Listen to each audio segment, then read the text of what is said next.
제37장 야곱은 자기 아버지가 살던 가나안 땅에서 계속 살았다. 다음은 그의 가족에 대한 이야기이다. 17세의 소년 요셉은 자기 아버지의 첩 비라와 실바가 낳은 아들들과 함께 양을 치면서 형들의 잘못을 아버지에게 일일이 일러 바쳤다. 야곱은 노년의 요셉을 얻었으므로 다른 아들보다 그를 특별히 사랑하여 화려하게 장식한 긴 겉옷을 만들어 입혔다. 그러자 그의 형들은 아버지가 자기들보다 요셉을 더 사랑하는 것을 보고 그를 미워하여 그에게 말도 잘 하지 않았다. 한 번은 요셉이 꿈을 꾸고 형들에게 그 꿈 이야기를 하자 그들은 그를 더욱 미워하였다. 요셉이 그들에게 내 꿈 이야기를 들어보십시오. 우리가 들에서 곡식단을 묶고 있는데 갑자기 내 단이 일어서고 형님들의 단은 내 단을 둘러서서 절하였습니다 하자 형들이 그에게 내가 우리의 왕이 될 작정이냐? 내가 정말 우리를 지배하겠느냐? 하고 조소하며 그 꿈 이야기 때문에 그를 더욱 미워하였다. 요셉은 다시 꿈을 꾸고 형들에게 내가 또 다른 꿈을 꾸었는데 꿈에 보니 해와 달과 11개의 별이 나에게 절하였습니다 하고 또 그 꿈 이야기를 자기 아버지에게도 하였다. 그러자 아버지는 내가 꾸었다는 그 꿈이 도대체 무엇이냐? 나와 내 어머니와 내 형들이 정말 내 앞에 가서 땅에 엎드려 절하겠느냐? 하고 그를 꾸짖었다. 요셉의 형들은 그를 시기하였으나 그의 아버지는 그 말을 마음에 새겨두었다. 요셉의 형들이 세겜에 가서 양을 치고 있을 때 야곱이 요셉에게 말하였다. 내 형들이 세겜에서 양을 치고 있지 않느냐? 내 형들에게 좀 다녀와야겠다. 요셉이 아버지에게 예, 다녀오겠습니다 하고 대답하자 야곱이 그에게 가서 내 형들과 양떼가 잘 있는지 보고 오너라 하며 헤브론 골짜기에서 그를 보냈다. 요셉이 세겜에 도착하여 들에서 방황하고 있는데 어떤 사람이 그를 보고 물었다. 내가 무엇을 찾고 있느냐? 내 형들을 찾고 있습니다. 죄송하지만 그들이 양치는 곳을 말씀해 주실 수 있겠습니까? 그들은 이곳을 떠났다. 나는 그들이 도단으로 가자고 하는 소리를 들었다. 그래서 요셉은 형들을 뒤쫓아가 도단에서 그들을 찾았다.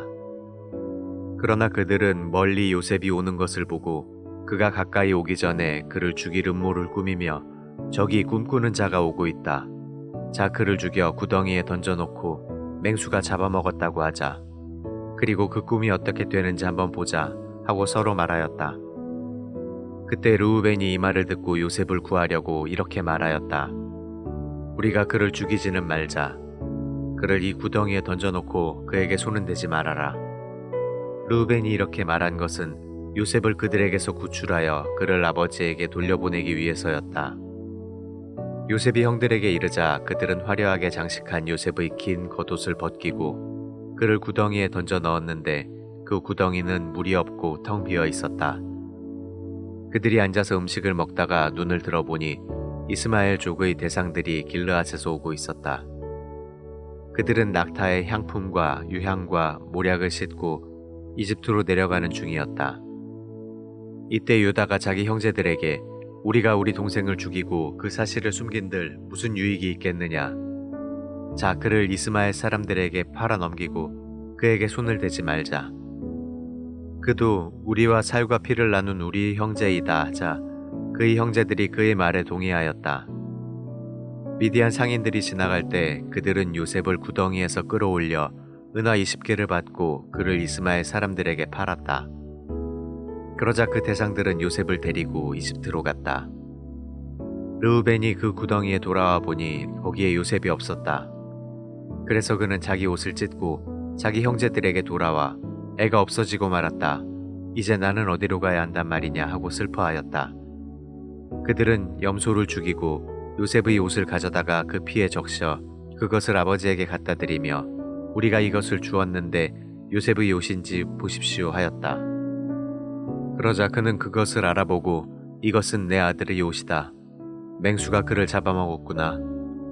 내 아들 요셉은 찢겨 죽은 것이 틀림없다 하고 통곡하며 자기 옷을 찢고 허리에 굵은 삼배를 두르고 오랫동안 아들의 죽음을 슬퍼하였다. 그의 모든 자녀들이 그를 위로하였으나 아무 소용이 없었다. 그는 내가 슬퍼하다가 저 세상에 있는 내 아들에게 가겠다 하고 계속 아들의 죽음을 슬퍼하며 울었다. 한편 미디안 사람들은 이집트에서 바로의 신하이며 경호대장인 보디발에게 요셉을 팔았다.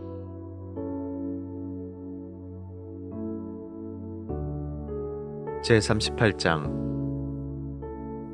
그 후에 유다는 형제들을 떠나 아둘람 사람 히라에게 가서 그와 함께 머물러 있었다. 거기서 유다는 가나안 사람 수아의 딸을 만나 그녀와 결혼하였다. 그녀가 임신하여 아들을 낳자 유다는 그 이름을 엘이라고 지었다. 그녀는 다시 임신하여 아들을 낳고 그 이름을 오난이라고 하였으며 또 다른 아들을 낳아 그 이름을 셀라라고 하였다. 그녀가 셀라를 낳을 때 유다는 거십에 있었다. 유다는 장남 엘을 다말이라는 여자와 결혼시켰는데 엘의 행위가 여호와께서 보시기에 악함으로 여호와께서 그를 죽이셨다. 그래서 유다는 오난에게 내 형수와 잠자리를 같이 하여 내 형을 위해 자식을 낳아주는 시동생의 의무를 다하라 하였다. 그러나 오난은 아이를 낳아도 자기 자식이 되지 못할 것을 알고 자식을 낳아주지 않기 위해서 형수와 관계를 가질 때마다 잠자리에 사정하였다. 그가 행한 일이 여호와께서 보시기에 악함으로 여호와께서는 그도 죽이셨다. 이때 유다는 며느리 다말에게 내 친정집으로 가서 내 아들 셀라가 성장할 때까지 그대로 지내라 하였다. 그가 이렇게 말한 것은 셀라도 그 형들처럼 죽을지 모른다는 두려움 때문이었다. 그래서 다말은 친정에 가서 살았다. 얼마 후에 수아의 딸인 유다의 아내가 죽었다.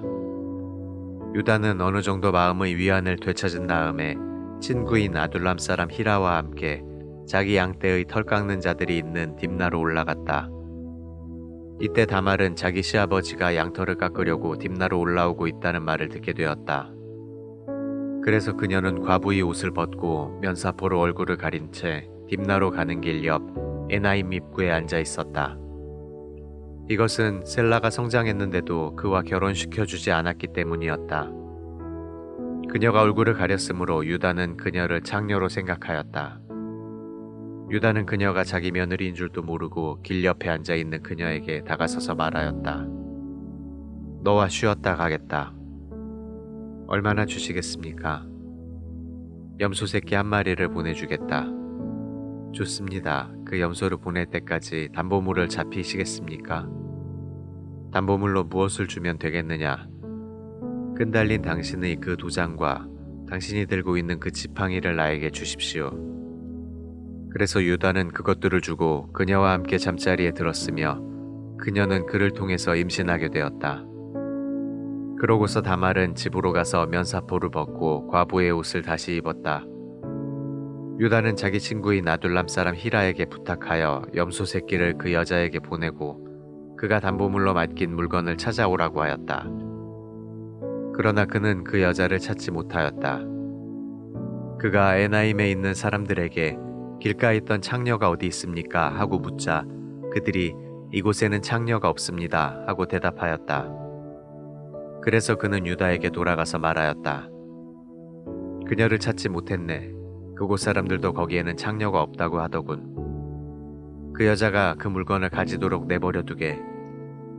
그렇지 않으면 우리가 웃음거리가 되고 말겠네. 어쨌든 나는 그 여자에게 염소 새끼를 보냈으나 자네가 그녀를 찾지 못했을 뿐이야. 석 달쯤 후에 어떤 사람이 유다에게 당신의 며느리 다말이 창녀짓을 하여 임신하였소 하자 유다가 그 여자를 끌어내어 불에 태워 죽이시오 하였다. 그녀는 끌려나가면서 자기 시아버지에게 이런 전가를 보냈다. 나는 이 물건 임자 때문에 임신하게 되었습니다. 이 끈달린 도장과 지팡이가 누구의 것인지 한번 보십시오. 유다는 그것을 알아보고 그녀가 나보다 옳다. 내가 그녀를 내 아들 셀라에게 주지 않았다 하고 다시는 그녀와 잠자리를 같이 하지 않았다. 그녀가 해산할 때가 되었을 때 보니 쌍둥이를 베었는데 한 아이가 먼저 손 하나를 불쑥 내밀었다. 그래서 산파가 그 손을 붙잡아 손목에 붉은 실을 잡아매고 이 아이가 먼저 나왔다 하고 말하였다. 그러나 그가 도로 손을 안으로 들이고 다른 아이가 나왔다.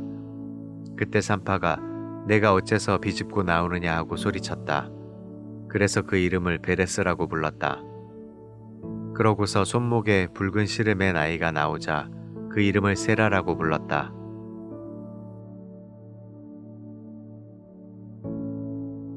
제39장 이스마엘 사람들이 요셉을 이집트로 데려가자 바로의 신하이며 경호대장인 이집트 사람 보디발이 그를 샀다.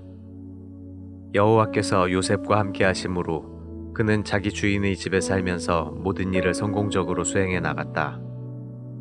그 주인은 여호와께서 요셉과 함께 하셔서 그가 하는 일마다 잘되게 하시는 것을 보고 그를 기특하게 여기고 신임하여 자기 신복으로 삼고 가정의 모든 일과 자기의 소유를 다 그에게 맡겼다. 그때부터 요셉을 위해 여호와께서 보디발의 집에 복을 내리심으로 그의 집안일이 잘되고 재산이 날로 늘어갔다. 그래서 주인은 그의 재산을 다 요셉에게 맡기고 자기가 먹는 음식 외에는 아무것도 간섭하지 않았다. 요셉은 건장하고 잘생긴 미남자였다.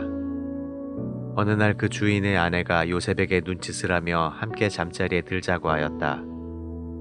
그러나 요셉은 거절하며 이렇게 말하였다. 주인이 집안의 모든 것을 나에게 맡기고 아무것도 간섭하는 일이 없으니 이 집에는 나만한 권한을 가진 사람이 없습니다. 주인은 나에게 아무것도 금하지 않았지만 당신만은 금하셨습니다. 이것은 당신이 그의 아내이기 때문입니다. 그런데 내가 어떻게 감히 이런 악한 짓을 하여 하나님께 범죄할 수 있겠습니까? 그녀는 날마다 요셉에게 치근거렸지만 요셉은 거절하며 그녀와 잠자리를 같이 하지도 않고 그녀와 함께 있지도 않았다. 그러던 어느 날 요셉이 자기 업무를 수행하려고 그 집에 들어갔는데 그때 그 집 종들은 거기에 하나도 없었다. 그러자 그 여자가 요셉의 옷을 붙들고 나와 함께 잠자리에 들자 하였다. 그러나 요셉은 자기 옷을 그 여자의 손에 버려둔 채 뿌리치고 밖으로 뛰쳐나갔다. 그 여자는 요셉이 옷을 자기 손에 버려둔 채 밖으로 달아나는 것을 보고 집안의 종들을 불러 말하였다. 이것 좀 보아라. 쉐인이 데리고 온 이 히브리 사람이 우리를 희롱하였다. 그가 나를 겁탈하려고 내 방에 들어왔으나 내가 소리를 지르자 그의 옷을 내 곁에 벗어둔 채 달아나고 말았다. 그 여자는 요셉의 옷을 보관하고 있다가 주인이 집으로 돌아왔을 때 그에게 이렇게 말하였다. 당신이 데리고 온 히브리 종이 나를 희롱하려고 내 방으로 들어왔으나 내가 소리를 지르자 자기 옷을 내 곁에 벗어두고 달아났습니다. 주인은 그 말을 듣고 대단히 화가 나서 요셉을 잡아 감옥에 쳐넣었는데 그곳은 궁중 죄수들을 가두는 곳이었다. 요셉이 감옥에 갇혔으나 여호와께서 요셉과 함께 하시고 그를 축복하셔서 간수장의 사랑을 받게 하셨다.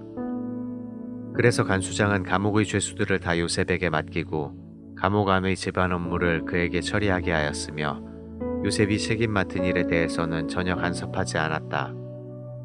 이것은 여호와께서 요셉과 함께 하셔서 그가 모든 일을 성공적으로 수행할 수 있도록 하셨기 때문이었다.